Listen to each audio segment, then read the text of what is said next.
사과를 이것과 같이 먹으면 독사과가 된다는 이야기 들어보셨나요? 상큼하고 달콤한 맛이 일품인 과일의 여왕. 사과는 동서양을 막론하고 하루에 사과 한 개면 의사가 필요 없다는 말이 있을 정도로 다양한 영양소가 함유된 과일인데요. 사과에는 수용성식이 섬유인 펙틴, 유기산, 비타민, 케르세틴 등이 풍부하게 들어 있습니다. 특히 아침에 먹는 사과는 금사과라는 말이 있듯이 위의 활동을 촉진해 위액 분비와 소화 흡수를 도와 활기찬 하루를 시작할 수 있도록 합니다. 그러나 이렇게 몸에 좋은 사과도 어떻게 먹느냐에 따라 건강을 해칠 수 있는데요. 오늘은 사과가 독사과로 변할 수 있는 3가지 주의점과 사과와 함께 먹으면 보약보다 좋은 최고의 궁합 3가지, 건강을 망칠 수 있는 최악의 궁합 3가지에 대해 알아보겠습니다.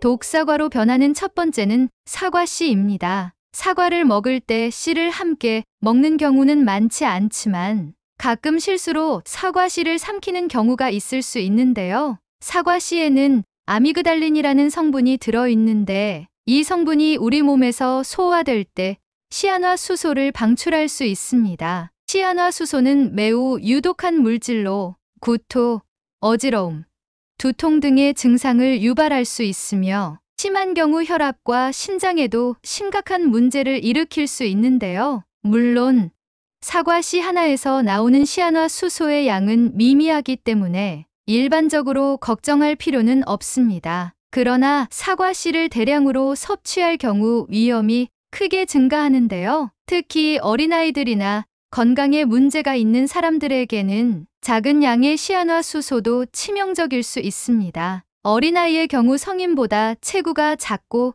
대사 속도가 빠르기 때문에 동일한 양의 독성 물질이 더 큰 영향을 미칠 수 있기 때문입니다. 따라서 사과를 먹을 때는 씨를 완전히 제거하고 섭취하는 것이 중요합니다. 또한 사과씨의 위험성에 대해 교육하는 것도 중요한데요. 사과를 먹을 때 씨를 제거하고 특히 어린아이들에게 주의시키는 것이 건강하고 안전하게 사과를 즐기는 방법입니다. 독사과로 변하는 두 번째는 갈변된 사과입니다. 사과를 먹을 때 한 번에 다 먹지 못하고 몇 조각씩 남기는 경험을 다들 해보셨을 텐데요. 많은 사람들이 남은 사과를 버리기 아까워 밀폐용기에 담아 냉장 보관하지만 이는 건강에 좋지 않은 행동입니다. 사과는 껍질이 내부를 보호하는 역할을 합니다. 그러나 사과에 상처가 생기거나 자르면 노출된 부분부터 산화되어 갈변 현상이 나타나는데요. 갈변된 사과가 위험한 이유는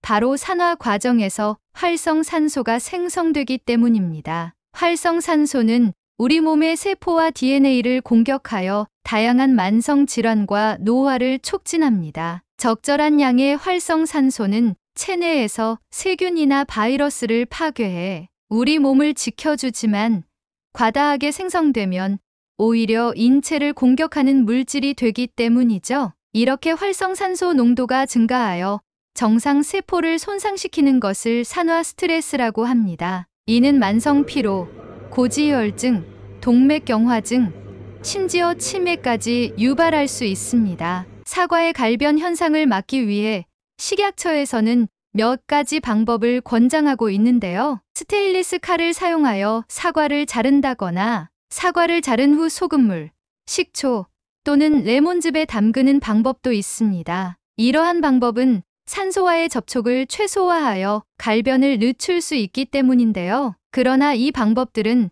사과 본연의 맛을 변하게 할 수 있기 때문에 사과를 먹을 만큼만 자르고 남기지 않는 것이 가장 효과적입니다. 독사과로 변하는 세 번째는 사과 코팅제입니다. 사과를 더 맛있고 매력적으로 보이게 하기 위해 일부 생산자들은 사과에 유동 파라핀과 같은 코팅제를 사용하여 매끈하고 반짝거리게 만드는데요. 이러한 첨가물은 사과를 더 신선하게 보이도록 하지만 인체에 흡수되면 여러 가지 건강 문제를 일으킬 수 있습니다. 유동 파라핀은 섭취 시복통과 설사를 유발할 수 있으며 비타민 흡수를 감소시키는 부작용이 있습니다. 사과가 이런 코팅제를 포함하고 있을 가능성이 있다면 과일 전용 세제를 이용해 철저히 세척하는 것이 중요합니다. 물론 코팅이 되어 있지 않은 사과를 구매하는 것이 가장 좋은 방법입니다. 유기농 사과나 코팅제가 사용되지 않은 사과를 선택하면 건강에 미치는 부작용을 피할 수 있습니다. 효능을 극대화시키는 보약되는 음식 첫 번째는 귀리입니다. 최근 귀리와 오트밀의 체중 감량 효과와 뇌 건강에 대한 효능이 널리 알려지면서 많은 사람들이 이 슈퍼푸드를 찾고 있는데요. 귀리를 사과와 함께 섭취하면 이 두 가지 음식의 놀라운 효능을 모두 누릴 수 있습니다. 귀리에는 베타글루칸이라는 영양소가 풍부하게 들어 있습니다. 베타글루칸은 혈액 속의 나쁜 콜레스테롤을 잡아 배출시켜 주어 고지혈증을 예방하고 혈관이 좁아지는 동맥경화를 방지하는 데 큰 도움을 줍니다. 귀리를 사과와 함께 섭취하면 어떤 기적이 일어날까요? 사과 속의 펙틴이라는 물질은 장 건강을 촉진하고 소화를 돕는 역할을 합니다. 또한 펙틴은 혈관 속의 염증을 진정시키고 장기 내 독소를 배출하는 데도 탁월한 효과가 있습니다. 아침에 사과를 먹으면 금사과라고 불릴 만큼 건강에 좋지만 위가 약한 사람들에게는 사과의 산성이 부담이 될 수 있는데요. 이때 귀리와 함께 먹으면 귀리가 위를 편안하게 해주고 사과의 좋은 성분들의 흡수를 촉진시켜줍니다. 이는 위 건강을 지키면서도 사과와 귀리의 영양소를 최대한으로 활용할 수 있는 최고의 방법입니다. 또한 사과와 귀리는 모두 칼륨이 풍부하게 포함되어 있어 몸속의 나트륨을 배출시키고 혈압을 낮추는 데 도움을 주며 고혈압과 심혈관 질환의 예방과 관리에도 큰 도움이 되는데요. 앞으로는 아침 식사나 간식으로 사과와 귀리를 함께 챙겨 드셔서 건강한 생활을 유지하시길 바랍니다. 건강을 망치고 독이 되는 음식 첫 번째는 유제품입니다. 사과를 요거트에 넣어 드시거나 우유, 치즈와 함께 섭취하는 분들이 많으실 텐데요. 사과와 유제품을 함께 먹으면 우유 속 부족한 비타민C를 보충해 주니 영양적으로 훌륭하다고 알고 계실 텐데요. 맞습니다. 하지만 나이가 들면서 소화 기능이 약해지거나 역류성 식도염이 있는 분들은 특히 주의해야 하는데요. 그 이유는 바로 사과 속의 유기산과 구연산 때문입니다. 사과는 그 자체로 많은 장점을 지닌 과일입니다. 사과의 산성 성분들은 위 활동을 도와주고 신진대사를 촉진시켜 피로 회복을 돕는 최고의 성분인데요. 아침에 에너지와 활력을 불어넣어 주기 때문에 아침 사과는 보약보다 좋다는 말이 있을 정도로 금사과로 불리는 건 다들 아실 텐데요. 그러나 이 좋은 사과의 산성 성분이 유제품과 만나면 상황이 달라집니다. 사과의 유기산과 구연산은 우유 속 카제인 단백질과 만나 치즈처럼 덩어리를 형성하는데요. 이 덩어리는 우리의 위 속에서 위액과 만나 더 큰 덩어리로 변합니다. 소화 과정에서 이런 큰 덩어리는 쉽게 분해되지 않아 소화가 어려워지며 장 속에 오랜 시간 동안 체류하게 되는데요. 이는 속이 더부룩한 느낌을 주고 만성 소화 불량을 일으킬 수 있습니다. 더욱이 소화되지 않은 음식이 장 속에 오래 머무르면 대장과 직장에 부담을 주어 대장암 같은 심각한 질병을 유발할 수 있습니다. 따라서 사과를 유제품과 함께 먹는 대신 다른 대안을 고려하는 것이 좋은데요. 예를 들어 사과와 함께 일반 우유를 드시기보다는 저지방 우유나 두유를 선택하는 것이 훨씬 좋습니다. 저지방 우유와 두유는 소화가 더 용이하고 사과와의 궁합도 좋습니다. 효능을 극대화시키는 보약되는 음식 두 번째는 고구마입니다. 고구마에는 강력한 항산화 성분인 베타카로틴이 풍부하여 항암 효과, 성인병 예방, 그리고 젊음을 유지하는 데 필수적인 식품인데요. 그러나 요즘 고구마를 드시고 나서 속이 답답하거나 소화가 잘 안 된다고 느끼셨나요? 이는 고구마 속에 들어있는 아마이드 성분이 장에서 이상 발효를 일으켜 가스를 차게 하고 설사를 유발하기 때문입니다. 이때 사과가 중요한 역할을 하는데요. 이러한 소화 문제를 해결할 수 있습니다. 사과에는 풍부한 식이 섬유인 펙틴이 들어있어 장운동을 규칙적으로 만들어주고 장내 이상 발효를 억제하여 가스가 생기지 않도록 돕습니다. 펙틴은 위장에서 팽창하고 끈적한 점성을 띠며 음식이 충분히 소화되도록 도와주고 위와 장을 통해 영양분의 흡수를 최적화해 줍니다. 특히 펙틴 성분은 사과 껍질에 가장 많이 함유되어 있으므로 사과를 드실 때는 껍질째 섭취하는 것이 좋은데요. 사과 껍질에는 또한 폴리페놀 항산화 성분이 많이 들어있어 활성산소를 억제하고 종양 생성을 막아주는데 효과적입니다. 이러한 사과의 항암 작용은 고구마의 베타카로틴과 시너지를 이루어 더욱 강력한 효과를 발휘하는데요. 고구마의 베타카로틴은 비타민 A로 변환되어 시력 보호, 피부 건강, 면역력 강화에 도움을 줍니다. 이와 동시에 사과의 비타민 C는 베타카로틴의 흡수를 도와 더욱 강력한 항산화 작용을 합니다. 이는 몸 속의 유해 물질을 제거하고 세포 손상을 방지하여 전반적인 건강을 증진시킵니다. 다음과 같은 방법으로 함께 먹으면 아주 좋은데요. 고구마를 찌거나 구워서 사과와 함께 샐러드로 만들어 먹으면 상큼한 사과와 달콤한 고구마가 어우러져 맛도 좋고 영양가도 높은 한 끼 식사가 됩니다.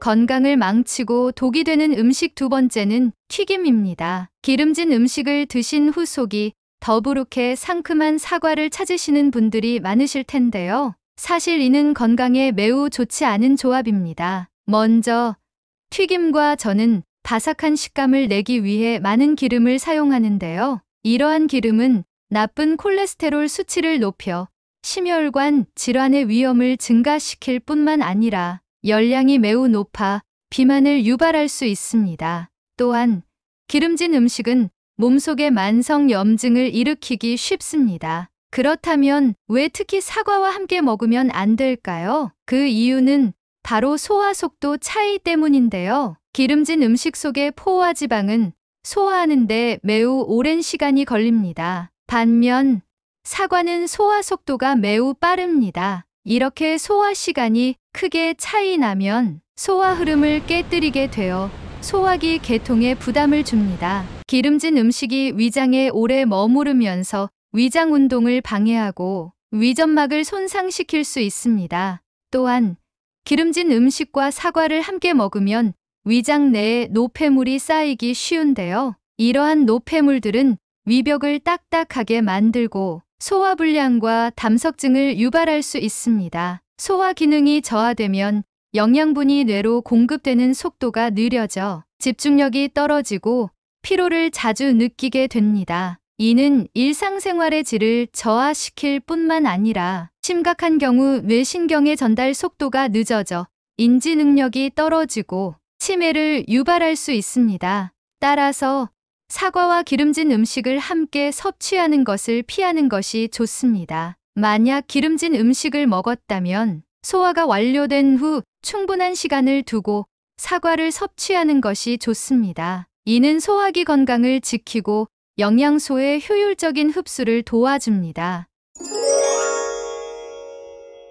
효능을 극대화시키는 보약되는 음식 세 번째는 무입니다. 예로부터 무를 많이 먹으면 속병이 없다라는 말이 있을 정도로 무는 위장에 정말 좋은 음식인데요. 우리 조상들이 시루떡에 무를 넣어 드셨던 데에는 놀라운 지혜가 담겨 있습니다. 무에는 떡의 전분을 분해하는 효소인 아밀라아제가 풍부하게 들어 있습니다. 이 성분이 위벽을 보호하고 몸속의 노폐물과 유해 물질을 제거하여 위장 건강을 지켜줍니다. 따라서 무는 위 통증과 위궤염, 위암을 예방하는 데 큰 도움이 됩니다. 무와 사과는 각각의 건강 효능을 더해주는 최고의 조합인데요. 무는 수분이 많아 체내 수분 균형을 유지하는 데 도움을 주며 사과는 펙틴과 비타민C가 풍부하여 위의 점도를 높여줍니다. 펙틴은 장운동을 원활하게 하여 변비를 예방하고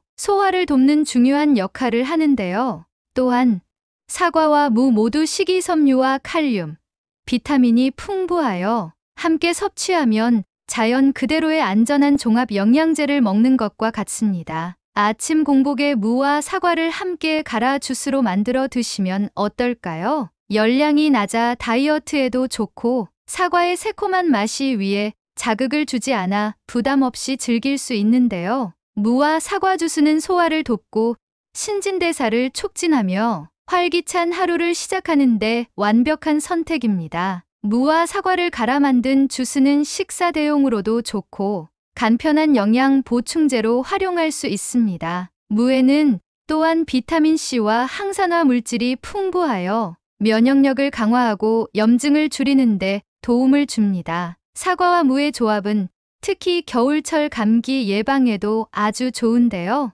감기 시즌에는 무와 사과를 함께 갈아 만든 주스를 꾸준히 마시면 면역력을 높이고 감기를 예방할 수 있습니다. 무와 사과를 함께 섭취하는 또 다른 방법은 무사과김치를 만드는 것인데요. 무와 사과를 잘게 썰어 김치로 담그면 발효 과정에서 유익한 미생물이 생성되어 장 건강에 더욱 좋습니다. 김치는 한국의 대표적인 발효식품으로 장내 유익균을 증식시키고 소화를 돕는 역할을 합니다. 무사과김치는 상큼한 맛과 함께 다양한 영양소를 제공하여 건강에 매우 유익합니다. 자연 그대로의 종합 영양제를 통해 건강한 삶을 유지하시길 바랍니다. 건강을 망치고 독이 되는 음식 세 번째는 매운 음식입니다. 혹시 매운 것이 맛이 아니라 통증이라는 사실을 알고 계셨나요? 맞습니다. 단맛, 신맛, 쓴맛, 짠맛은 음식의 맛이지만 매운맛은 실제로 혀가 아파서 느끼는 통증의 일종인데요. 매운 음식을 먹으면 입이 화끈거리고 아프지만 우리의 위와 장은 얼마나 더 큰 고통을 겪을까요? 이 때문에 매운 음식을 먹고 나면 속이 쓰리게 되는 것입니다. 매운 맛을 가시고 입속을 상쾌하게 하기 위해 사과를 드시는 분들이 많은데요. 이는 피해야 할 행동입니다. 앞서 말씀드린 것처럼 사과에는 유기산과 구연산 같은 산성 성분이 가득하여 새콤한 맛을 냅니다. 몸에 매우 좋은 성분들이지만 산성 성분이라 매운 음식을 먹어 이미 자극을 받고 있는 위와 장에 엄청난 부담을 줄 수 있는데요. 따라서 자극받은 속에는 사과를 피하는 것이 좋습니다. 이처럼 위와 장에 자극을 주는 음식들을 계속 함께 섭취하면 위통증과 위염, 위천공을 유발할 수 있습니다. 심한 경우에는 위암까지도 일으킬 수 있습니다. 바로 이 이유 때문에 빈속에 사과를 먹지 말라고 하며 저녁에 먹는 사과가 독사과라는 말이 있는 것입니다. 이는 사과의 산이 위장장애를 일으킬 수 있기 때문에 저녁에 먹지 말라는 것입니다. 그래서 매운 음식을 먹은 후 사과를 먹게 되면 매운 음식이 위를 자극하여 위벽을 손상시키면 사과의 산성 성분이 위에 추가적인 자극을 주어 더 큰 손상을 초래할 수 있습니다. 이는 위점막을 더 심하게 자극하여 염증을 악화시키고 소화불량과 속쓰림을 유발하며 장기적으로는 위와 장의 기능을 저하시켜 소화기 질환을 악화시킬 수 있습니다. 매운 음식을 먹은 후에는 충분한 수분을 섭취하는 것이 중요한데요. 물이나 이온 음료를 마셔서 체내 수분을 보충하고 매운 음식으로 인해 발생한 탈수를 예방할 수 있습니다. 수분은 소화 과정에서 중요한 역할을 하며 위와 장의 기능을 최적화하는 데 도움을 줍니다. 이렇듯 우리의 건강을 지키고 생활의 질을 높이는 데 있어 음식 궁합은 중요한 역할을 합니다. 작은 변화 하나로도 큰 건강 효과를 얻을 수 있습니다. 더불어 건강한 습관을 지속하여 행복하고 활기찬 일상을 보내시길 바랍니다. 가족이나 소중한 지인분들에게 공유해 주세요. 구독 버튼과 좋아요를 눌러주시는 만큼 많은 분들에게 전달되고 건강한 모습으로 오래오래 만날 수 있습니다. 더 유익한 내용으로 찾아뵙겠습니다. 감사합니다.